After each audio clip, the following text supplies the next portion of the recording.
Hello বন্ধুরা, কেমন আছো তোমরা সবাই? আশা করি তোমরা সবাই খুব ভালো আছো।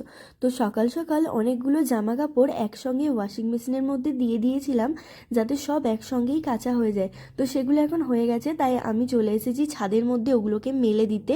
আর দুদিন ধরে এত বৃষ্টি হচ্ছিল, তারপর যখন এই রোদটা বেরিয়েছে না, মনে হচ্ছে সব যেন রোদের মধ্যে দিয়ে দিই। এদিকে দেখো আমার জামা কাপড় মেলা হয়ে গেছে। তারপর হঠাৎ করেই নিচে এসে দেখি দাদা এসেছে। আর আমাদের বাড়িতে এখন প্রচুর কাজ হচ্ছে, অনেকজন মিলে কাজ করছে, কারণ পাঁচির তৈরি হচ্ছে আর সামনেই একটা ঘরে কাজ, সেই জন্য উঠানটাকেও অনেকটা পরিষ্কার করে নেওয়ার চেষ্টা চলছে।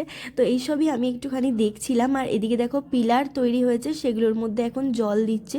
এইসব দেখা হয়ে যাওয়ার পর আমি চলে এলাম রুমে এসে একটুখানি চুলটা ছাড়িয়ে নিচ্ছিলাম। যেহেতু এখন চিরুনি করে চুল ছাড়াচ্ছি না, তাই ক্লিপটা দিয়ে একটুখানি ছাড়িয়ে নিচ্ছিলাম। তো আজকের মিনি ব্লগটা এইটুকুনি, ছোট ছোট করে তোমাদের সঙ্গে শেয়ার করব, অনেক ব্যস্ততার মধ্যে দিয়েও শেয়ার করছি। আশা করি তোমাদের এই ছোট ভিডিওগুলো ভালো লাগবে।